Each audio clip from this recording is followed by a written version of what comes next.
Dozens of cars piled up on Peña has us looking for another route to the airport and wondering if airlines will wait for passengers if they know they're stuck on the only main road to DIA. The reason that Colorado has 3 constitutions. A next viewer's kinda dark but totally fair question about what happens to our zoo animals at the end of their lives. And brewing beer like a president. Yes, presidents have brewed beer. It is a very respectable hobby. And it's next. The downside of Denver's decision to have one main road to and from the airport, Peña Boulevard, is pretty clear. There's that 49-car pileup that closed Peña over the weekend. So how would you get to and from the airport without using Peña? You know, at least until they build a reliable train out there. Our Steve Steger hit the road. This had to be daunting. A 49-car pileup blocking the road to the airport. How in the heck do you get around it? So they let me use the super cool weather and traffic computer to try to design this for you. Now, I should tell you, I've never actually done this whole thing before with the green screen, but let's give it a shot. There's Peña Boulevard. I drew this line to show you it's the gray line right there. The accident was at 56th. Okay, so they shut the highway down at I-70 in Peña and redirected traffic here to the Tower Road exit.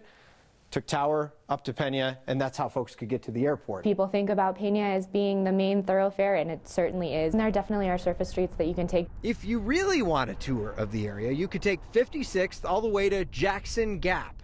You might want to leave a trail of breadcrumbs if you want to find your way back. But really, Peña is the only main road into Denver International Airport, which is astonishing when you consider the stats spokeswoman Emily Williams gave us today. When the airport was built in 1995 and when Peña was built, we were only expecting to see about 50,000 people a year. We saw over 64 million people last year. It got us wondering if Peña, which is 2 lanes most of the way, can support the traffic still to come. DIA keeps growing, and now there are talks of building a city around the airport. Williams says the airport and city plan to expand Peña at some point in the next few years. We're looking at ways to improve access to the airport. It's in the master plan, she says. So you might be wondering, how does this impact travel at the airport? Williams says DIA is actually in touch with the airlines. They let them know about potential problems, like problems on I-70 or problems on Peña Boulevard.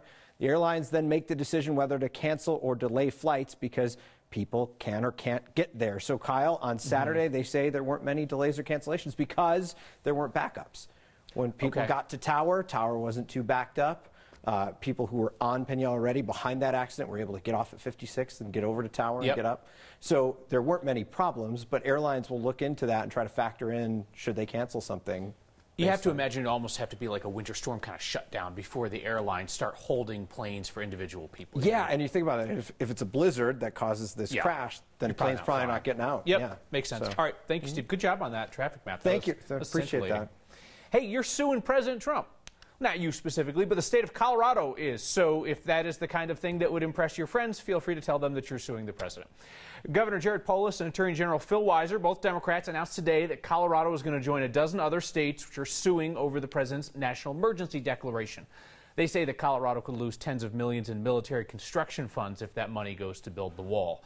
The lead on this lawsuit is California, because that ensures that a liberal court is going to hear the appeals. Western State Colorado University wants to change up its name. A bill introduced in the state legislature would remove state from the title and make it simply Western Colorado University. The names of universities and colleges tend to evolve and change over the years. University of Denver was originally Colorado Seminary in 1864. It became DU in the 1880s. MSU was Metropolitan State College. Its name changed to Metropolitan State University of Denver in 2012.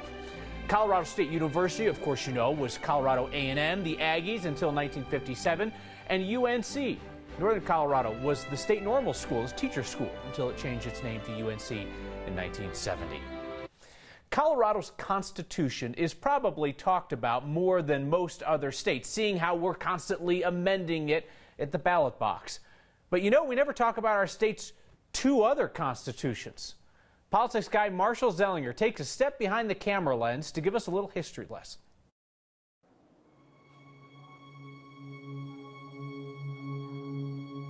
It's a hugely important foundational document.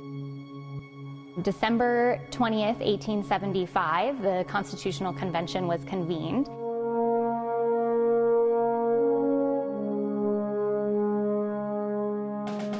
This was the actual document that was signed at the Constitutional Convention.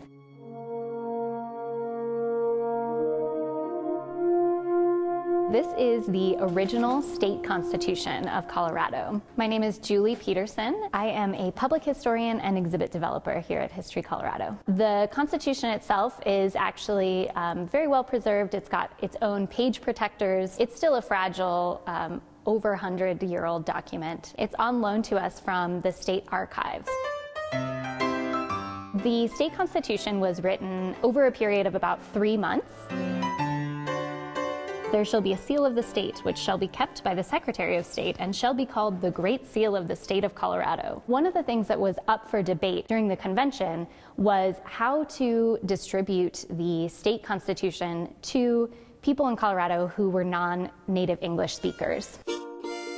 In the 1870s, about 17% of the population of the state of Colorado were foreign-born, and a good majority of those folks were actually German speakers. About 20% of the state population was either born in Mexico or in the New Mexico territory. And so most, if not all of those people would have spoken Spanish.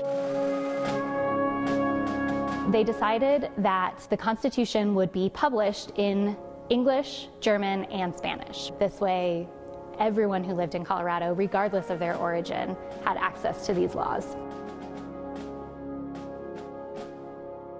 Isn't that interesting? The German and the Spanish versions of Colorado's Constitution are on display at the El Pueblo History Museum in Pueblo. The English version will be at History Colorado for the next few years, unless the state legislature has something to say about that. Some masterful camera work there by our Marshall Zelling. I like the music as well. Set the mood. Tell me about this plan to put the Constitution at the state capitol. Well, it's very Mission Impossible style, where you need to spend a lot of money at first. There's an estimate of up to $70,000 right now, which would be a little bit too much. 3 cameras, UV protected, light protected, a humidor. Probably have to go to Coors Field to learn a little bit about that. But it has to be in a safe environment at the Capitol to make sure it doesn't get messed with. What I would like to see is one of those like mechanical functions that I could actually flip through the pages, which would probably add another couple $1,000s to that tab. It probably didn't help that that guy broke in and smashed the bus just really recently. But this is just the original Constitution, not the amendments through the years. Oh, and that was an interesting point that was brought up as this was debated at the Capitol, that it is the original one because you would need a forklift to get the current one. Sure. Douglas Bruce would have to brush up on his Espanol to rewrite Tabor in Spanish. All right, thank you, Marshall. Our next question comes from a viewer named Dusty. Following the death of a well-known giraffe at the Denver Zoo, Dusty wondered, when an animal is put down or dies, what do they do with the dead animal?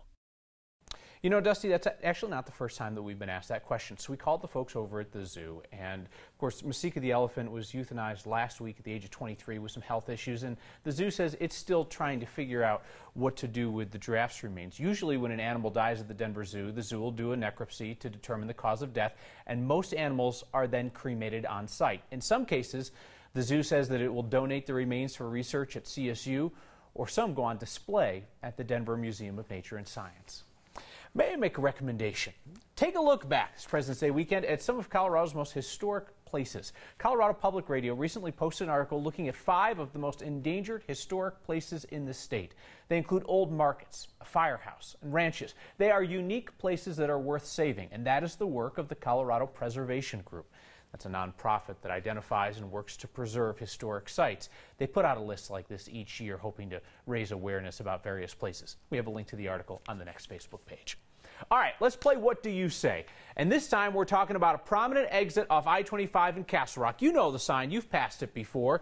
It's a road named for the Swiss family that settled that city south of Denver long ago. The Castle Rock History Museum tells us they hear 2 common pronunciations. Talking to someone who actually knew Ed, Ed Wolfenberger pronounced his name without the S, so he pronounced it Wolfenberger. And then we believe possibly when the street signs went up and everyone saw that there was an S, everyone started pronouncing it Wolfensberger. But most people just kind of go Wolfen or whatever. So yeah, Wolfensberger is what most people say, but if you want to drop the original pronunciation, impress your friends. All right, which Colorado place name should we head for next? Send your suggestions to next@9news.com. You can always get our attention with the hashtag HeyNext.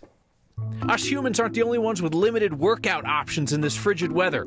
They're just like us. I mean, their feet get cold just like we do. But you can't just stop training police canines during the winter. The particular president's with a special kind of love for Colorado, and another who loved beer so much he brewed it. Now a brewer in Colorado is reviving the recipe. We know almost everybody was drinking beer, but it wasn't a flashy beverage. Grab one from the fridge and meet me back here next.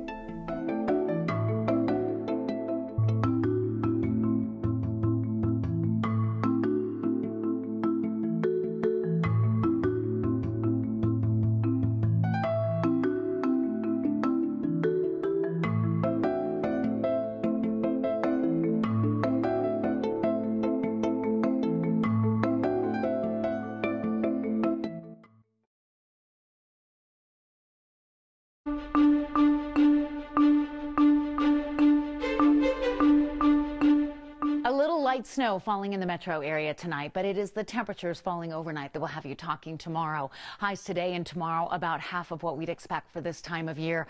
We're watching an area of low pressure in the southwest that's sending a lot of moisture into Colorado, but that cold air from the north is diving south. It's settling in. It's going to be here all week long.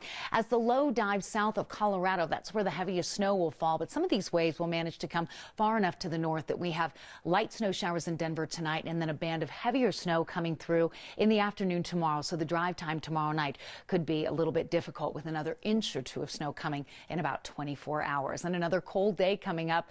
We'll look for the heaviest snow in the winter storm warning zones, those areas in red, up to a foot of snow expected. In Denver tonight, we are calling for a very cold night ahead. We are looking for overnight low temperatures that will be falling into the single digits with wind chill values to -5 and -10. Cloudy with 23 for the high, an afternoon snow shower and an inch or two of snow by the time you wake up on Wednesday morning. A little break midweek, another chance for snow Friday heading into the weekend, but at least the weekend temperatures look milder in the low 40s, Kyle. Thanks, Kathy.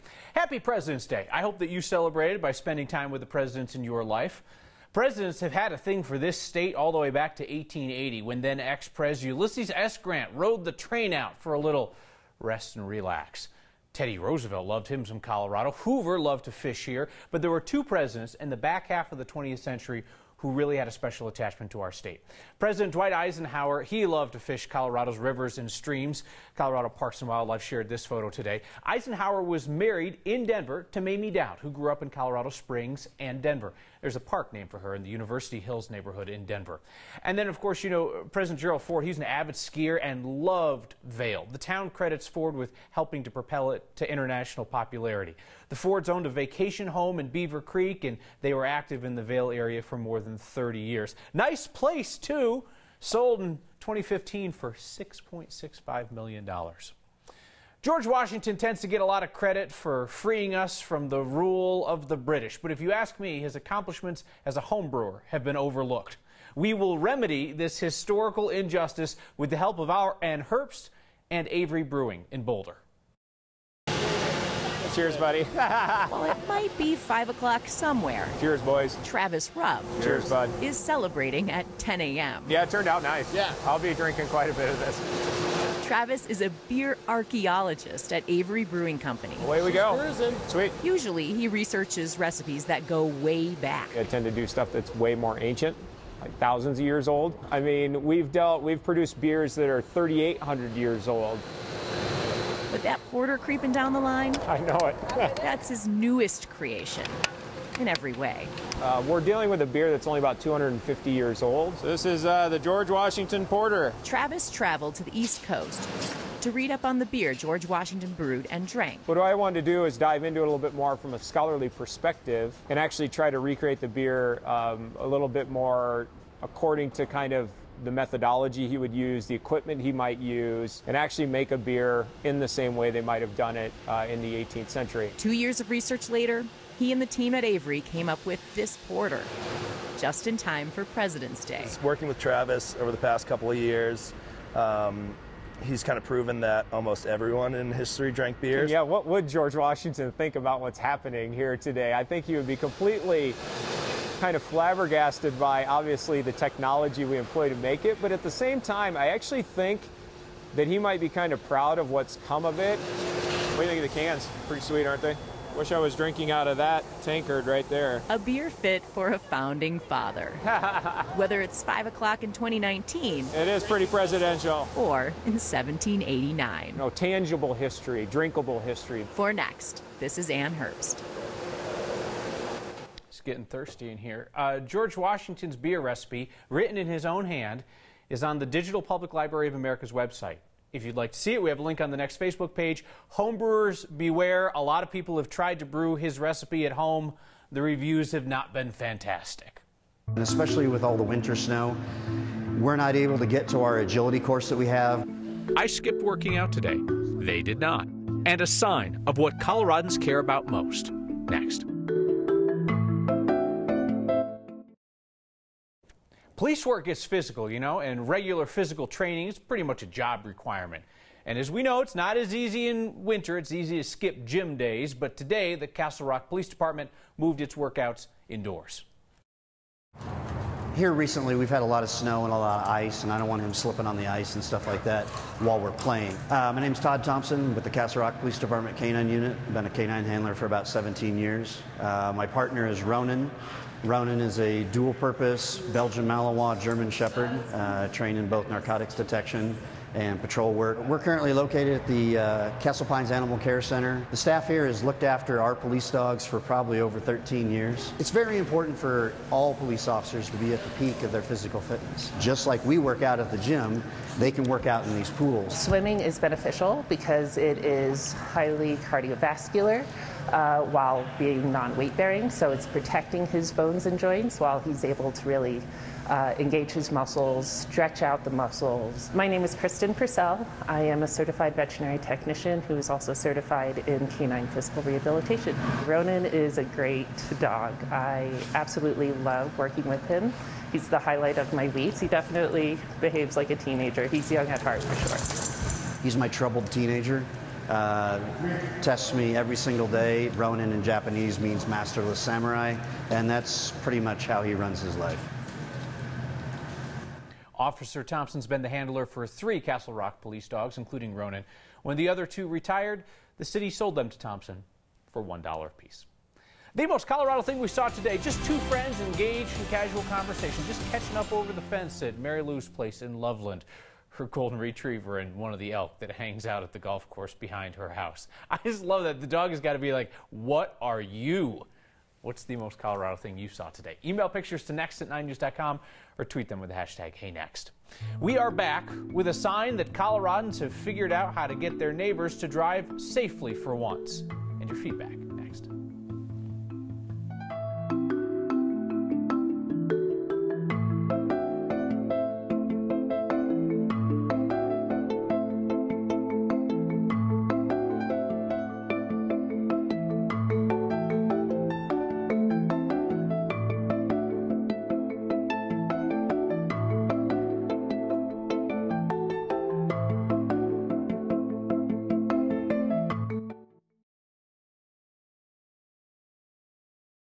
It's a sign that one neighborhood knows what Coloradans care about most. This is up in Broomfield.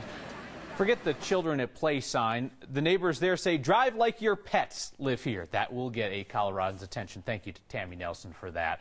Email the signs you see to next@9news.com or use the hashtag #HeyNext.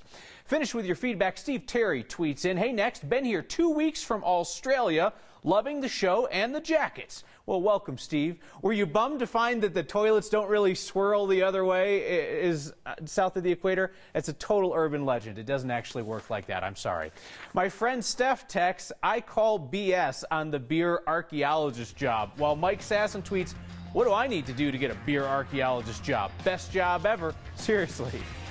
Be sure to Uber home if you do too much research, okay? Research. See you next time.